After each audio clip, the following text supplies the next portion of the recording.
What's up, everybody? Welcome back to Dustin's Vinyl. What's going on, people? I hope you're having an amazing week. I am stressed out of my freaking mind. I've been packing up, ready to move.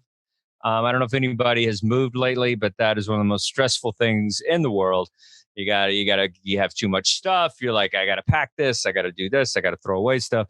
I've been giving away PlayStation 1s online and video games and vinyl records and just trying to I have so much shit. And I've been watching these like minimalist documentaries, and then they just like, they tell you, you got to say goodbye to your belongings. And like, so I'm like having a conversation with some pants I wore 3 years ago. And so I'm leaving New York City, and I've been here over 25 years, and I'm going to the land of Los Angeles because I felt there wasn't enough COVID in New York. So I wanted to go where all the COVID is. And I'm very excited to go to Los Angeles, but I'm going to miss New York. I've had a lot of amazing music memories in New York. I remember coming to New York and going to CBGB's, and that was a legendary punk rock club that was in Manhattan, a lower Bowery area in New York. That was an amazing moment to be there. I played there once, did comedy there. A friend of mine, band was playing there. And I'm pretty sure that's where COVID started, was the bathrooms at CBGB's. Or maybe I can't catch COVID because I actually went to the restroom there. But it gave me an immune system. And the Coney Island High was a very cool music venue as well, down on St. Mark's Place. I remember I saw Tito and the Tarantula there, which they do all the soundtracks for. Who's the guy from Dusk Till Dawn, and Rodriguez. That's who it is. And then Roseland. It was an amazing venue. Saw a lot of cool bands there. Who did I see? I saw The Cult, Reverend Horton Heat, Motorhead, a lot of cool bands. It was a great place to see music. And my favorite place to see music in New York City was probably the Beacon Theater, which is a beautiful theater on the Upper West Side. I saw Lenny Kravitz there, Elvis Costello, George Carlin. I saw 4 of his specials there. And the Allman Brothers was every March they would play like, 4 or 5 shows, and a week. It was like a whole month of Allman Brothers. I would just go about once a week, the whole month of March. And the Allman Brothers were great. I'm gonna miss a lot of things about New York, and a lot of things have already left. So that's why it's kind of easy to leave New York for me. I mean, there was a lot of cool record stores like Bleecker Bob's.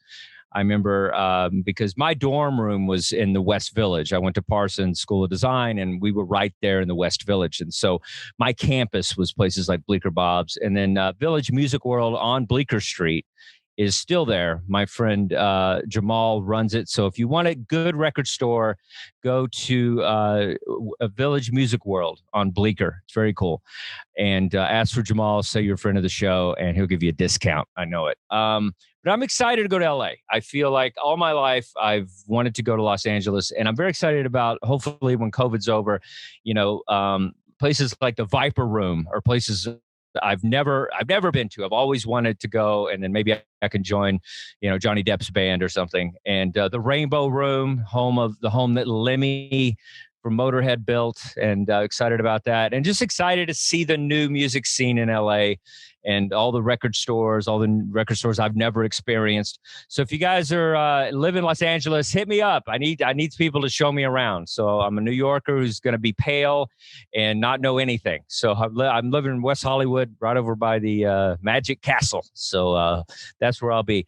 So cool, man. So I'll see you in New York again one day, but for now we're stressed out moving to LA. We're gonna do a random pull today. This is arguably the best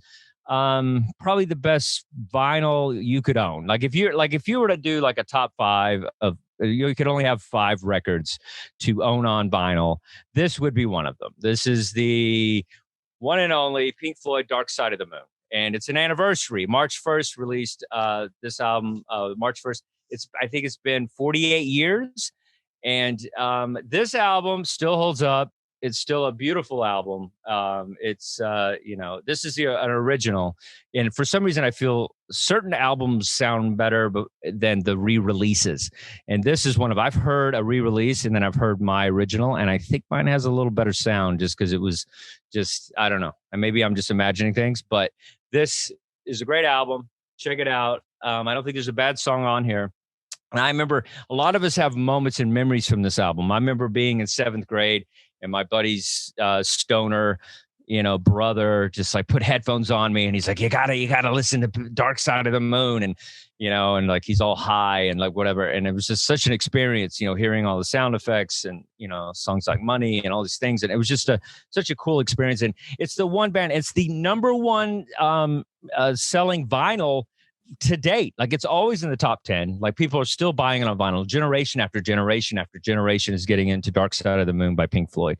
So if you're going to get your collection going, this is definitely one of the albums that you want to start with your collection, or at least be a part of it.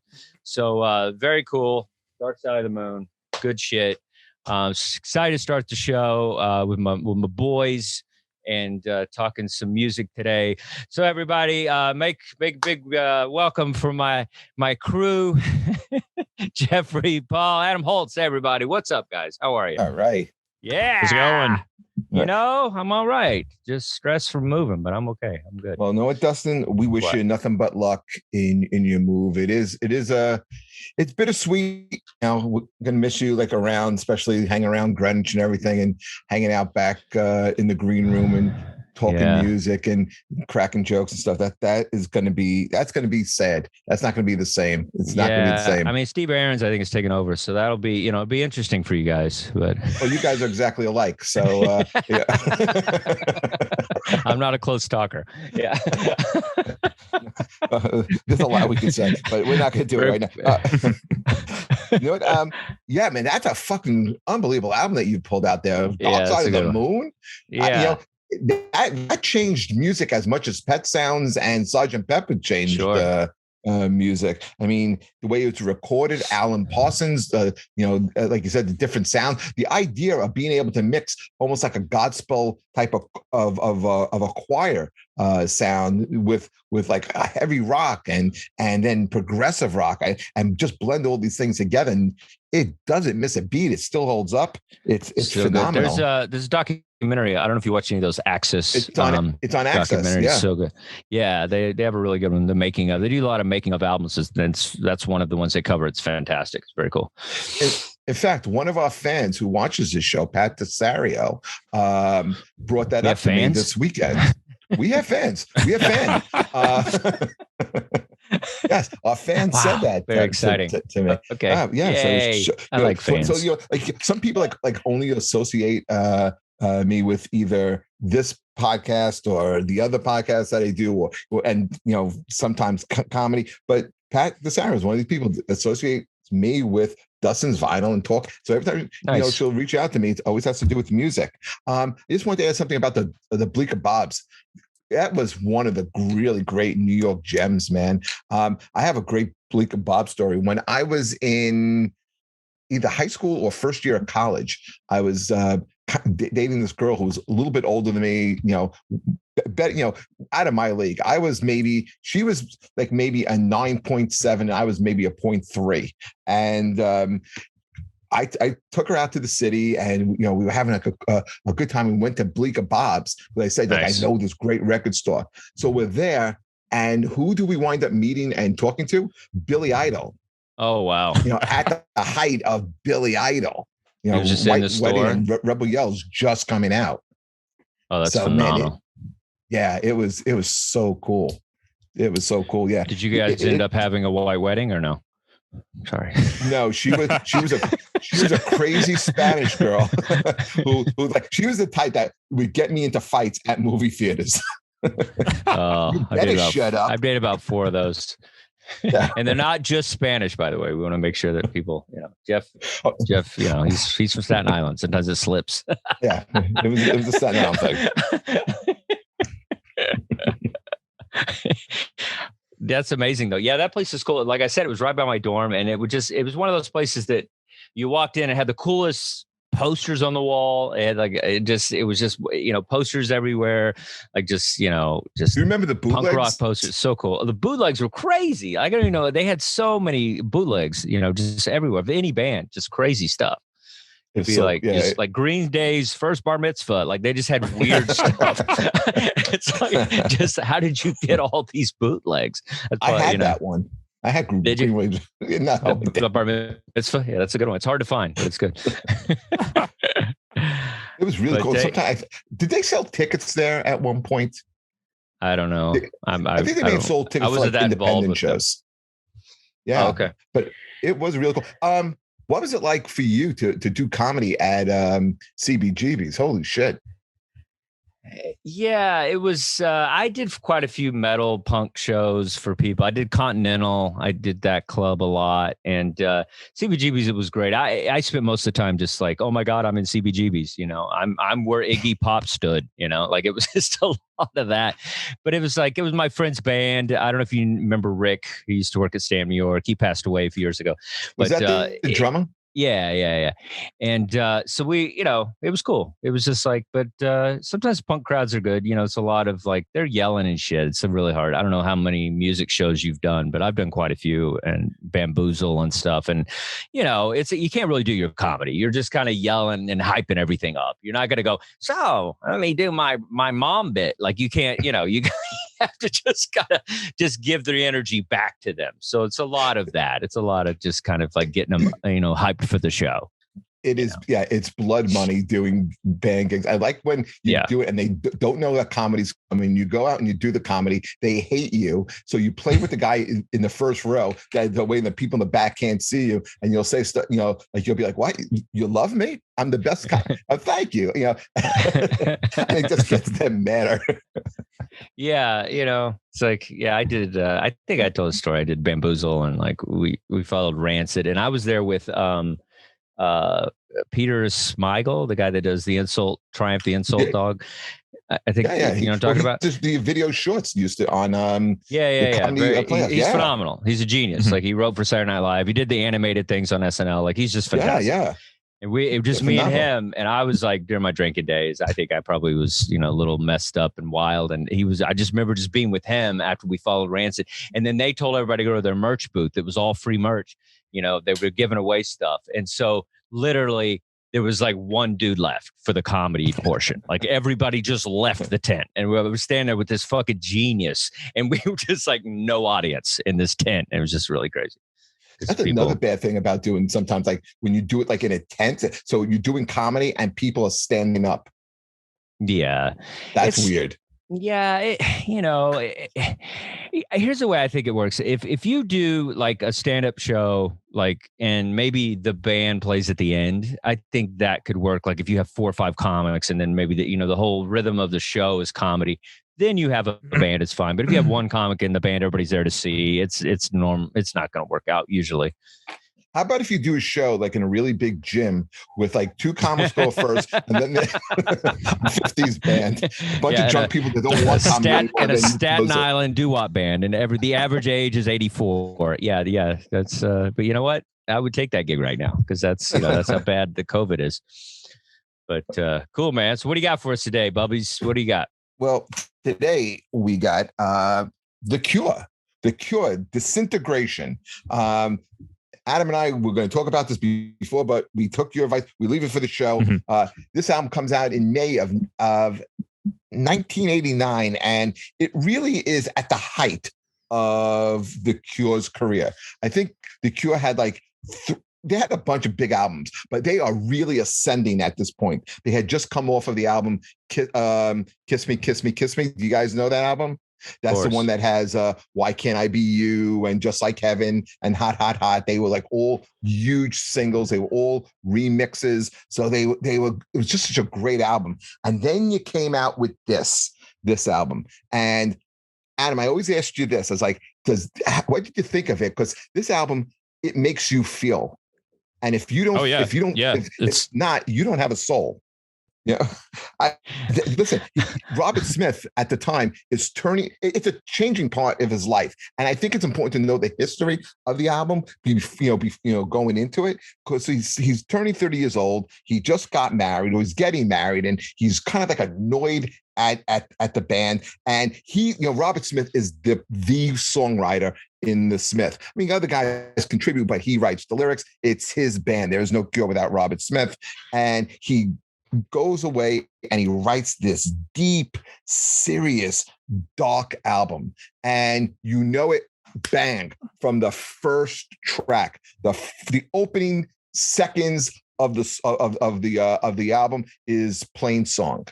And the opening is like you hear the chimes, and you can hear it in like knocking around like an empty void, and all of a sudden the band like bursts out, and it's like this grand, overwhelming, over the top opening with synthesizers and guitars and the drum, and it just sets the tone for the album.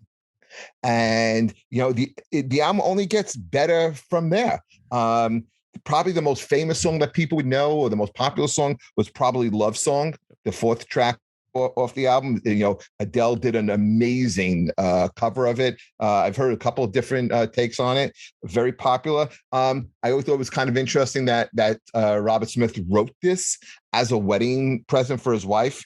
And like the lyric is, I will always love you, but it's not like he didn't write it in a giddy way, like in a poppy, like sappy way. He wrote it in a way that is grave and solemn, and it's about commitment. And I'm so glad that this song hit the top 10 in the United States, because it really is like a dark love song.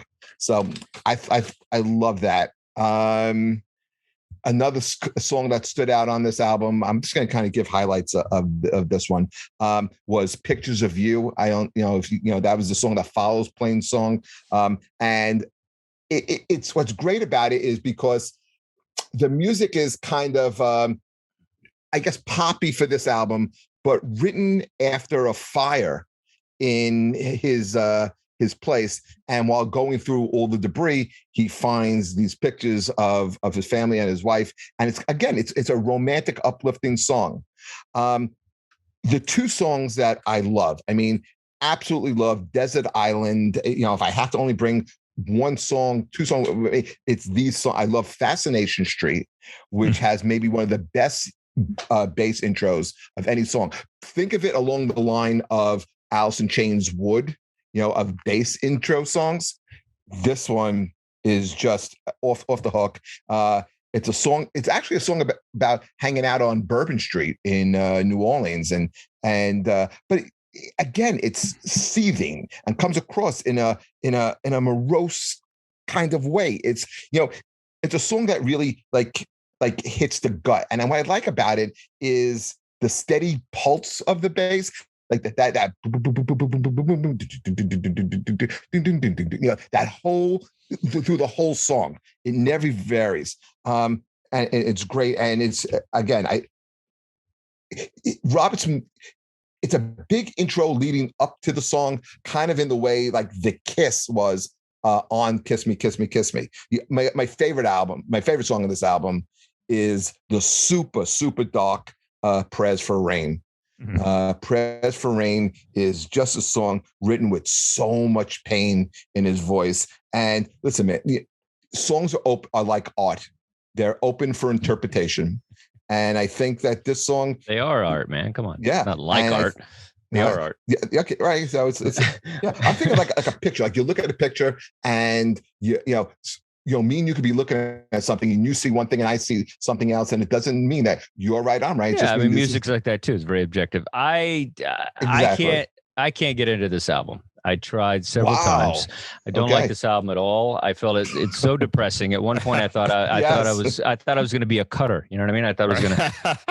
It is music to cut yourself with. If you're a cutter out there, would you apologize? Please seek professional help. But I just, it's just one of those things where I just. I don't know, man. I'm surprised we didn't all kill ourselves back then. Like it's like we had the Cure, we had the Smiths, and then after that it was Nirvana and all that other shit. It's like, come on.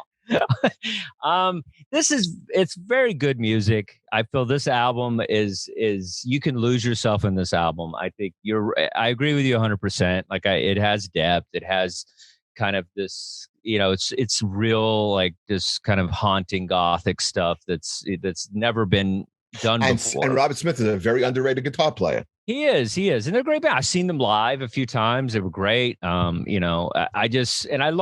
The Cure. I think I just didn't realize kind of how down the music was. And I know some of it is, some of The Cure is misleading because it's like sometimes they'll have like a song straight. What is it? What's Cats? Was that Love Cats or something? Love Cats. It'll be like upbeat song with kind of edgy lyrics or whatever. So it's like sometimes it's like The Cure will trick you like that. They'll have like upbeat music with like downer lyrics, but this one there's no trickery. Like it's just straight depression.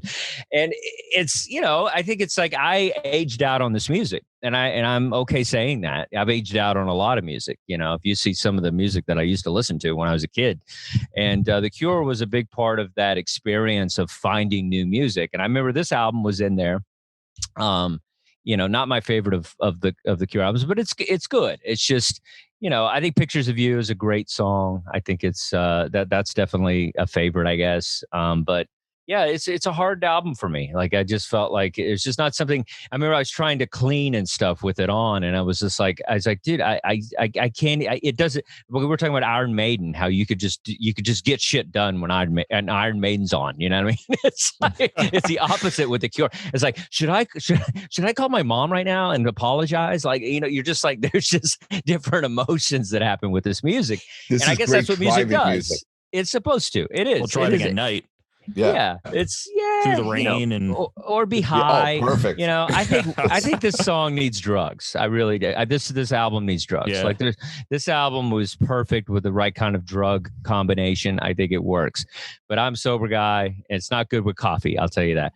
And it's and I respect The Cure, but I think I aged out, and this album kind of reminded me of that. That I kind of just need a different kind of. If I want blues, then I want Delta blues. I want a guy wailing and a guitar and a certain sound of guitar, and I know that, but his guitar playing is phenomenal. It really is. And it's definitely gets overlooked with all the other shit. Yes, it does. With the synthesizers and things and all the other things that are happening in the music. I wish they would strip down like that. I wish they had a moment where they were more stripped down. That would have been fun to watch. But I don't know if they ever did an unplugged. That would have been awesome. Yeah, I honestly don't think I would want to hear it unplugged. I think they need to synthesize. I just love the moodiness of it. I mean, they're good enough without it, I think. What I remember about this, like I went through like my punk rock phase, and there was this club called the Red Spot, and that's like I would go and I'd wear like my black pants and my black shirt and black jacket, and like be like depressed. I had like the depressed poets look going on, and I try like to talk to girls like real deep, and try and talk about poetry and play The Cure and like the Smith, like that was like the music of and you make fun of me time. With my eye patch, like you were just as bad as me. Oh, dude, I'm fucking worse than you. Don't. Adam, slowly things will be revealed. Adam, jump in here. What do you got? All right, well, in 91 The Cure did an MTV Unplugged. Oh, they did. So look at that. I know nothing. I'm gonna check that out. Very cool. Is that from a fan? Is that from a fan? No. I was just fact checking us. Okay. Yeah. No, Don't ever do that again. Don't ever make me look bad ever again. But I can't wait to check that out, because I felt like, I don't know, I just felt I would love to hear them without all that other shit. Yeah, they do a cover of Love Will Tear Us Apart, which is pretty appropriate for them. Oh yeah. Did you guys see their set when they were inducted to the Rock and Roll Hall of Fame? No. I think so. I did see. I think I saw that. Yeah, I think we may have talked about this. I saw that show. Yeah, I think we may have talked about this one night at the club. That was in 2019, and it had to be maybe the best performance I've ever seen at a Rock and Roll Hall of Fame, and I've been there several times. Yeah. They opened with a song called Shake Dog Shake. It's a song about heroin addiction. And it was such an odd choice to play at at a venue like that, the Rock and Roll Hall of Fame award, but it was so fucking great. It was so Who inducted them? Great. Was it Trent Reznor? Is that who it was? Trent Reznor gave one of the best old-time speeches. Yes, he really hit the nail on the head when he inducted them. That's right. Yeah, that's very cool. I think it was on Zoom, actually. I think it was I think they had to do him on Zoom. I think I saw something where it was him. It was him that was on Zoom when he got inducted. Yeah, because I think that was during COVID. Yeah, that was during COVID, like when he did, but not when he inducted. Okay, gotcha. Now, Adam, we were talking like during the week. This is 2 weeks since we recorded the last show, and you were saying you didn't like the song "Lullaby." Yeah, it was like it bothered you. Like it really bothered you. They all bothered me. Yeah, I just didn't like it. I don't know. I think it was I mean, it's a pretty creepy song, but I just yes, it is. It's so creepy. That's the note I actually wrote about it. Like, we listen to it. It's a very creepy song. It's a song that gets into your thoughts. I'd rather listen to Psychedelic Furs or something. Right. You know? The fucking psychedelic. Pink. Isn't she? It's like a guy. Clear your nose, man. Sing through your gut, not through your voice box, please. Okay. Look who's talking. You don't think I have a beautiful, soothing voice? Hey guys, talk to us. Any Cure fans out there? What do you think about this album? We would love to know. We need your input. We want some dialogue about the Cure, Disintegration. If you don't have any input on this album, just any Cure talk would be great. Just talk to us. We want to know what you think about the Cure in general. One of our viewers says, clicking through on Spotify, it is a dark album. Yes, very dark. Yeah, and water's wet. Yeah, it's like, I just want to smear my lipstick and just cry in a corner, It's like because you were going to make fun of me, I almost came on here with lipstick. I was going to do like a whole Cure thing, but I figured I can never live it down. Oh yeah, we're glad you didn't do that. That would have been rough. Those would have been memories I could never get out of my head. It'd been worse than Joker. Yeah, but it's definitely the beginning of, the Cure is one of those bands. They're so influential. It's like there's so much music that kind of came from them, and so they're such an important piece of music history. And so I feel like a lot of music that came after them, was inspired by, just Nine Inch Nails and, Marilyn Manson. And, there's just so much cool stuff that came out of them kind of taking those risks early.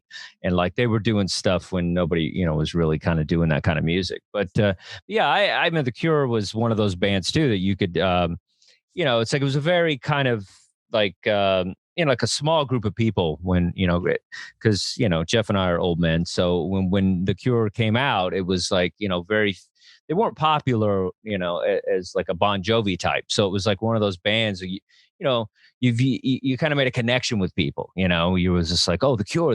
Like it was one of those bands where it's just like, once you knew somebody like The Cure, you kind of felt like they were a type of person that, you're smoking clove cigarettes and you're, you hate your dad or whatever it is. Like you just had a connection. You were like an outsider.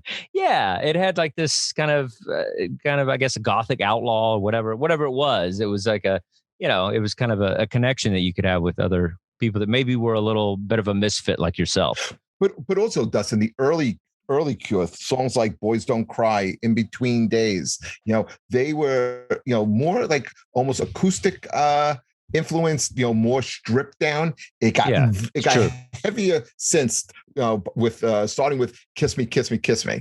And then this album, and then the album after this, which was, I think it's called All Mixed Up, which they remixed a bunch of songs and then released a single off of that called Never Enough, which is also a great song. Yeah.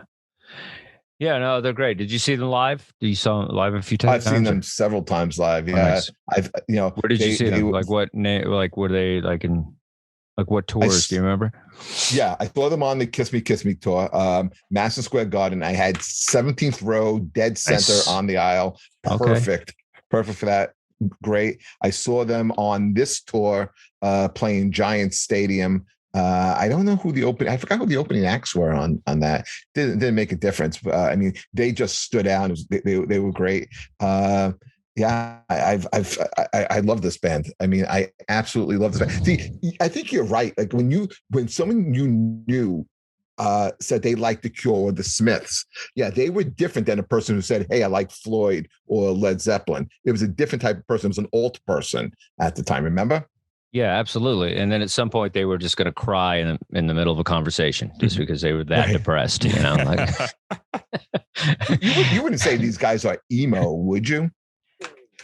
I don't do labels, man. It's like, I mean, like I guess. I mean, if kids are listening to it now, maybe that's what they call it, or retro, or emo, or I don't know. I don't know, goth. I think it's a little bit everything. More goth. Yeah, it's just, I don't know. I think it's nobody really. It's The Cure. Like, they have a very distinctive kind of sound to themselves. It's kind of hard to do what they were doing. I mean, there was a lot of bands that were, Jesus and Mary Chain, and then it's Jane's Addiction. Bands that were just doing something similar. But I don't know. Love and Rockets, Bauhaus. All that Right. stuff was in the vein. But I don't, but I think The Cure kind of really nailed their own sound. Like, I feel those bands are probably closer to each other than The Cure. Yeah, I put bands like who was that? It was a group, but that song, This Corrosion, which was very similar to The Cure. Sisters of Mercy. Yeah, they're good. They're a lot like The Cure. Yeah, Susie and the Banshees, and Robert Smith played in Susie and the Banshees. Oh, did he? Okay. Yeah, that's where he started. Oh, wow. I didn't know that. Susie That's Sue. great. Yep. Very cool. What's up, Adam? Talk to us. What do you got? All right. So we got here, Yo Mom's arch enemy says The Cure is awesome. This is their worst album. Get out of here. I agree. I like this guy. I like this guy. I love this guy. This guy knows. He knows. He's just like me. Like, I love all those Cure songs. Like, I think, and I'll be honest with you. I think The Cure, like a best of Cure is probably the way to go for me personally. Like, it's you get all the good songs. Like, a lot of best of things I don't like, but I'm going to go best of with The Cure, because then you're going to get rid of some of these other weird songs. Yeah, but on best of The Cure, you probably wouldn't put Prayers of Rain. You'd probably take off of that maybe Fascination Street and Love Song, and that's it. Then you wouldn't even hear Pictures of You, or you wouldn't hear Lullaby, or you wouldn't even hear Disintegration. I can live without that. See, these guys are like me, Jeff. They know. I don't like this guy. He doesn't. He doesn't. We like him. He's paying attention.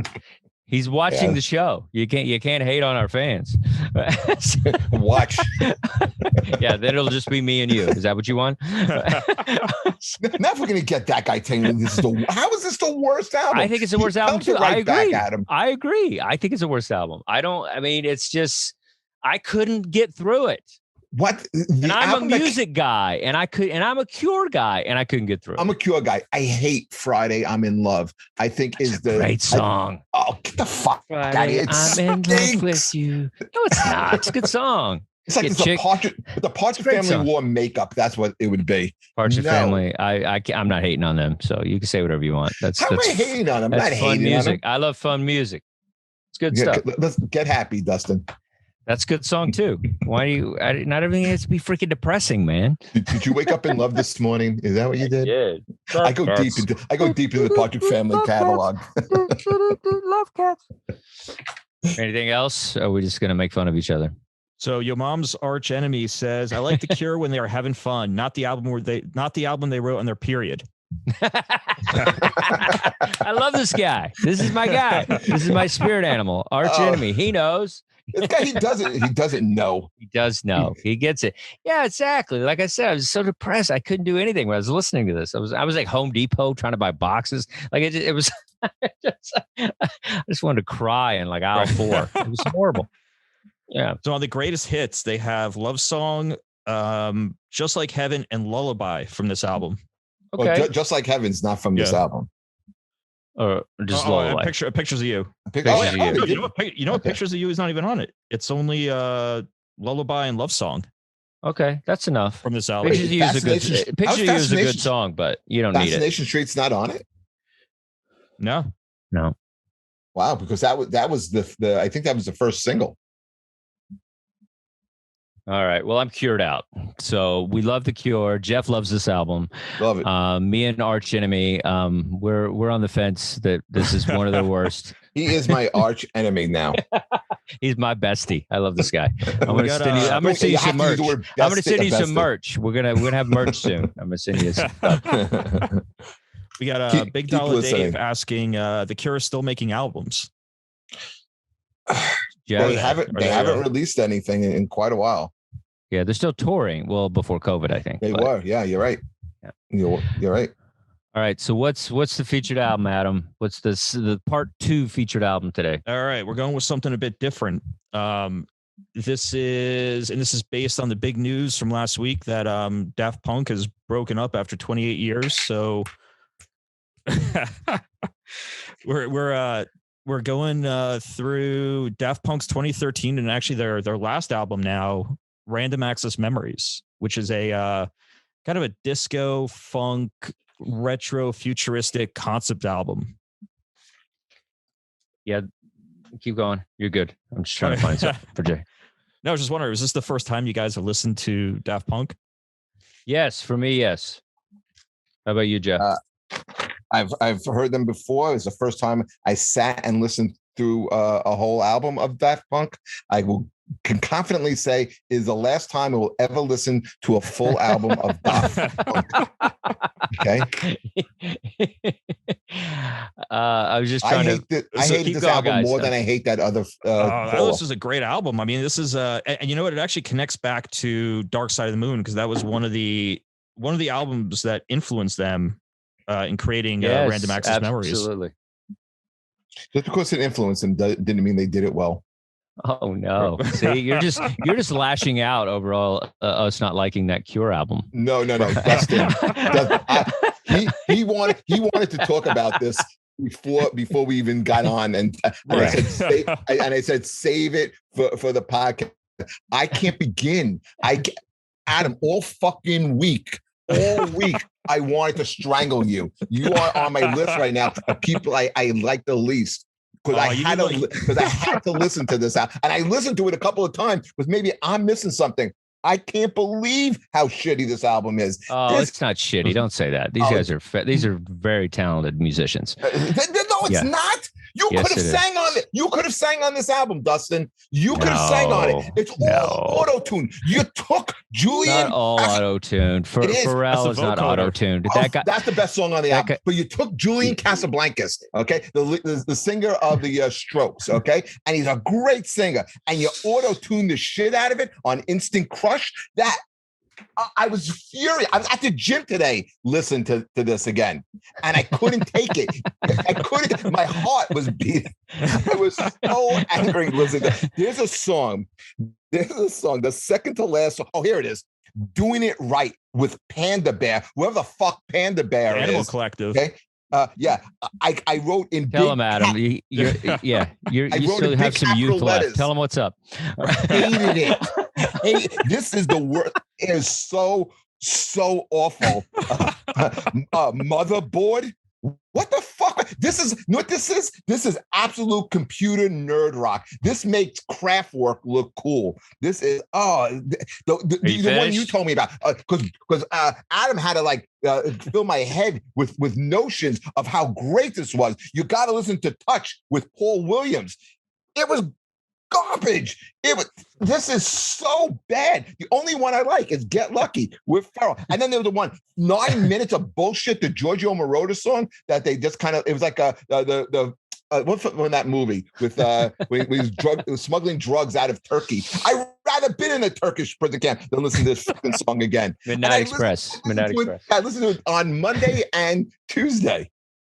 Wow. How do you really feel? I just told you I hate it.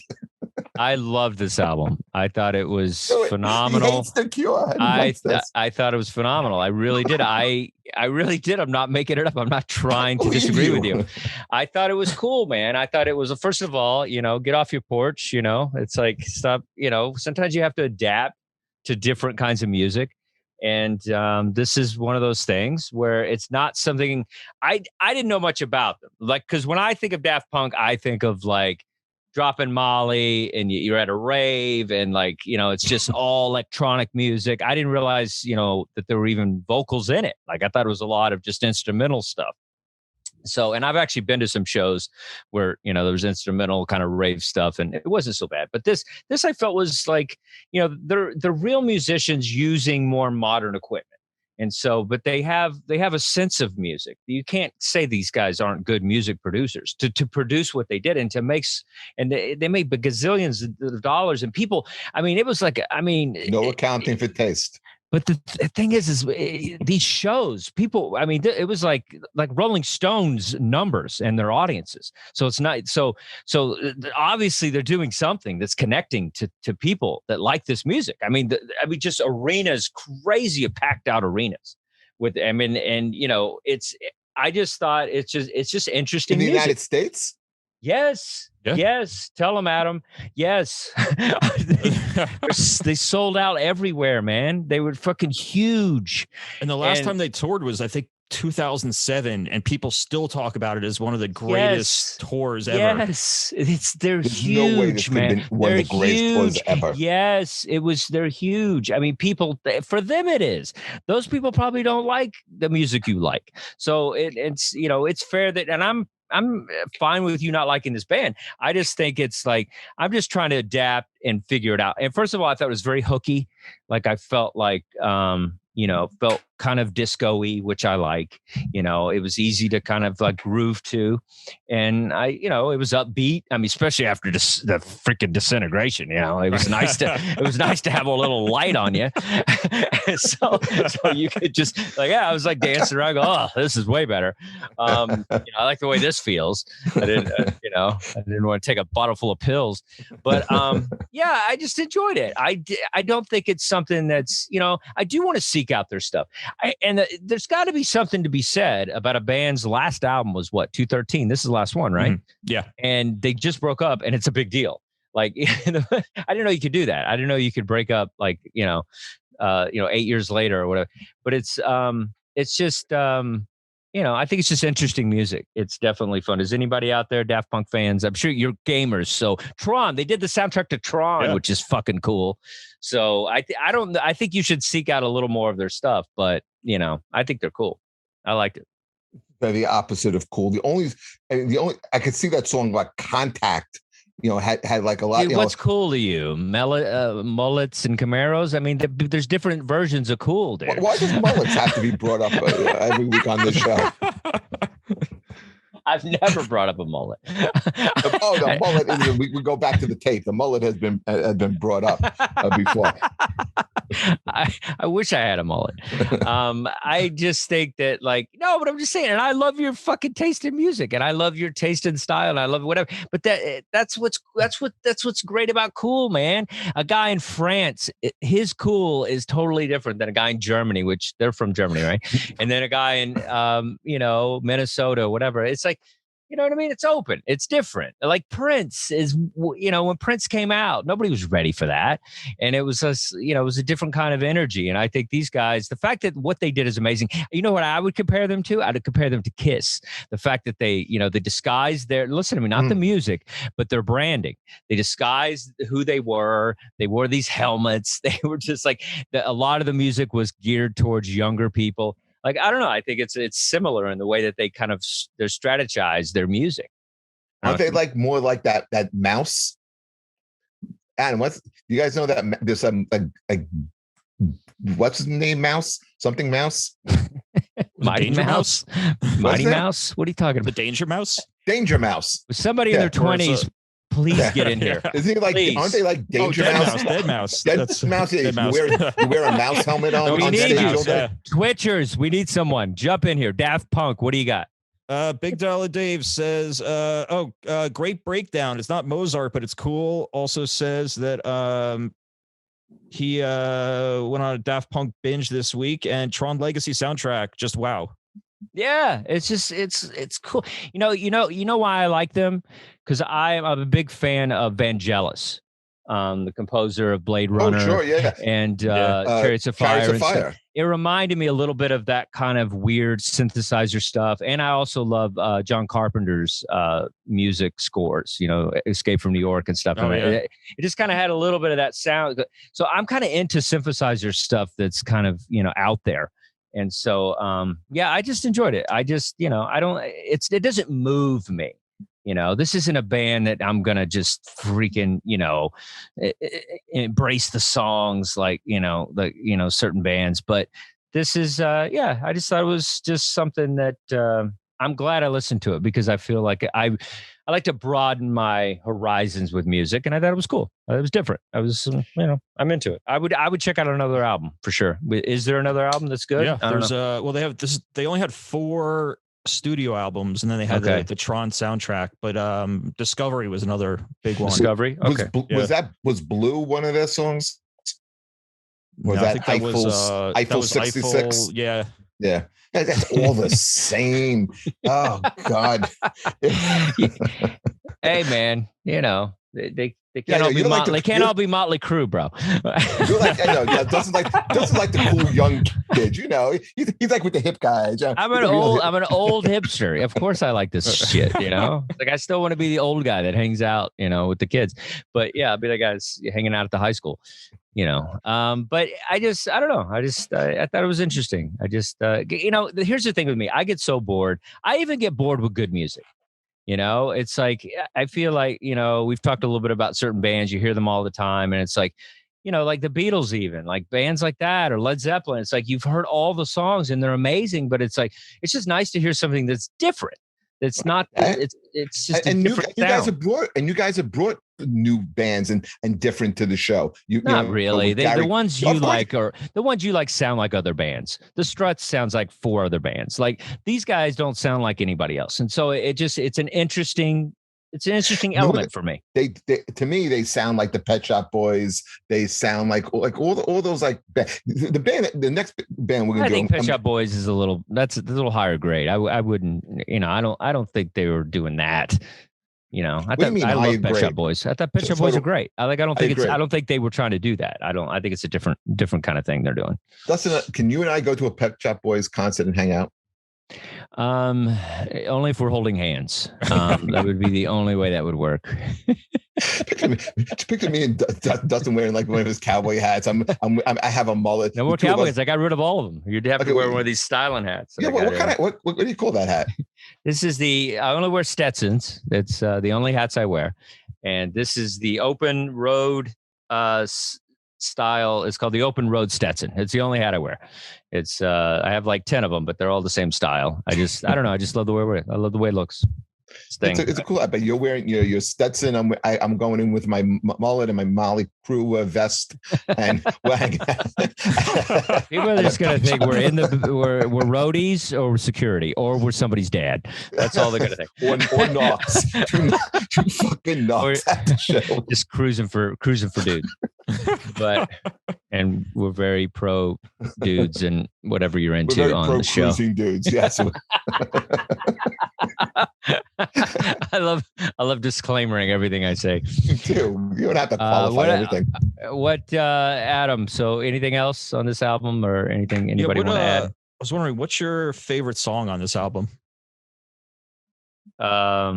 Favorite song? God, I'd have to look at the list. What was yours? Probably say Fragments of Time. What number was that? That was number 11 on there. Oh, this was later. Before, it was right before Doing It Right. Okay. Yeah, that was good. The Panda one I liked too. I know Jeff hated it. Fuck, you couldn't have liked the Panda one. I think that's a great one too. That's you guys are fucking with me. I used to do a lot of drugs. I'm so jealous I can't do drugs anymore. Like that would have been my shit. We called it. We didn't have Molly when I was a kid. It was E, but I would have dropped that shit and just went to the Panda shit because they had a guy with a panda head. I love that. It's so funny and ridiculous. I love it. It's like no different than Eddie coming out. Right. What are you talking about? It's no different than Eddie coming out in stilts with a ghoul mask. It's the same thing. It's no different. It's just like a panda head. Yeah, it's crazy. Oh, a ghoul guy in stilts. Like it's what the same thing. It's a Japanese girl with a backpack? That a panda head. No, but I did go through that phase.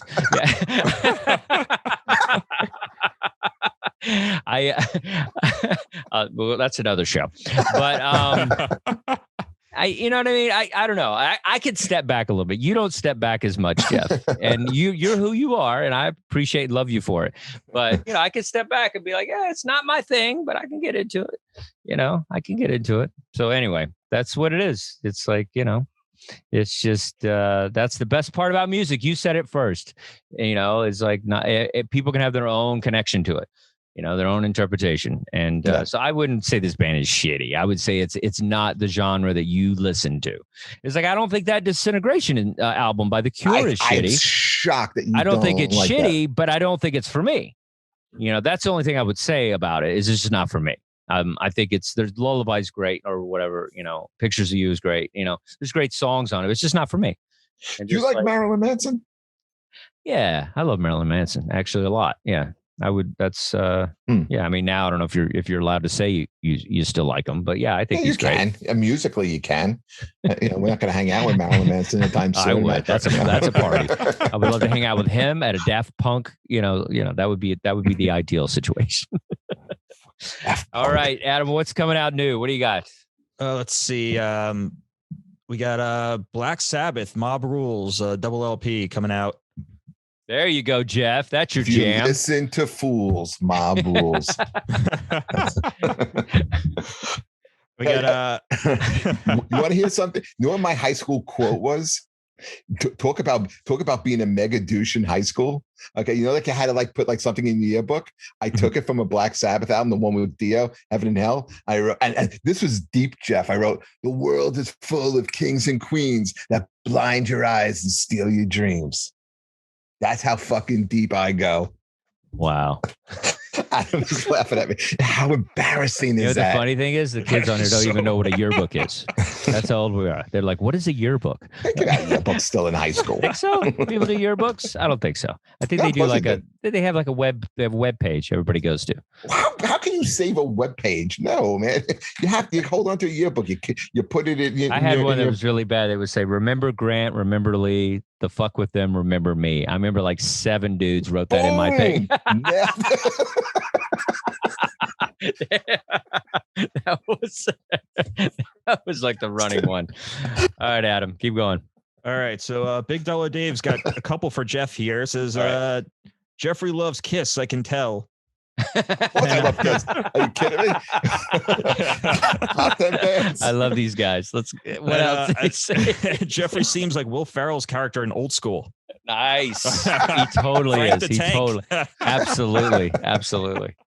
Yeah, I'm gonna do a shotgun as soon as this is over. And I'm like Old Blue in a cool hat.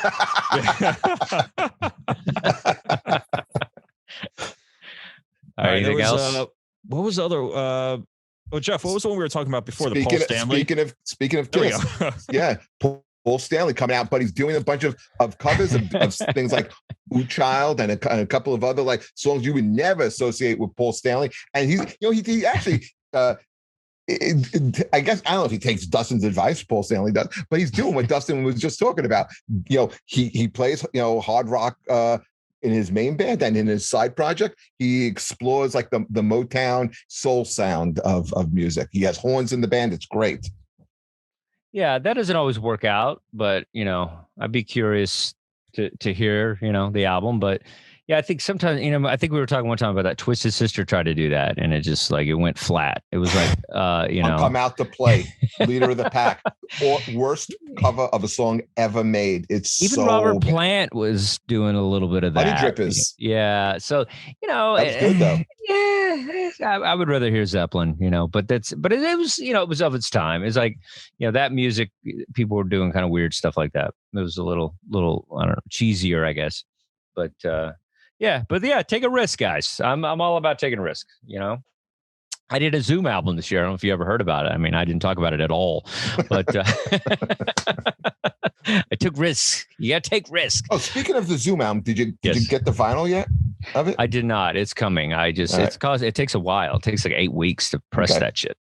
So when it comes out, I told you. I'll tell you. Geez, all I do is hawk my shit. I'm not gonna just not tell people.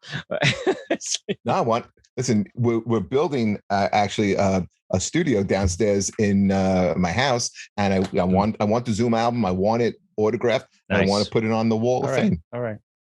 I'll get you. You'll be the first, my brother. All right, Adam. Anything else before we skedaddle out of here? I think that's about it. All right, everybody. If you want to come help me move, I'm in Astoria, Queens. You can help me pack up my stuff. I'll give, I'll give you some Cure albums. I have 4 copies of Disintegration. I'll pay you in those albums. So I've got to get them out of my house. Thanks, guys, for listening. This was a fun show. Thank you, Jeff. Thank you, Adam. I thought I had a good time. And, I always love the show because it's like, it's like music is just this thing and we can like it or not like it. And it's fun. It's fun to just get into it. So thanks for listening to it. Save record stores. Go out and get you some vinyl. Please hit us. We need numbers. Our numbers suck. So you gotta hit us up. You gotta go to YouTube. We have Adam, what's the name of our page on there? It's Podster Entertainment. Okay.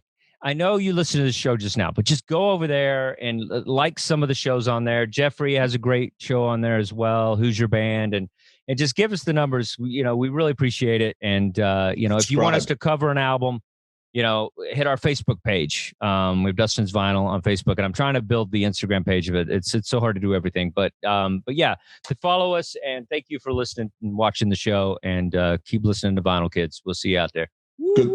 Good luck with the move, Dustin. Thank you, buddy. All right, take care. Be safe. I'll be a LA guy. I probably won't talk to you anymore. I'll be Hollywood.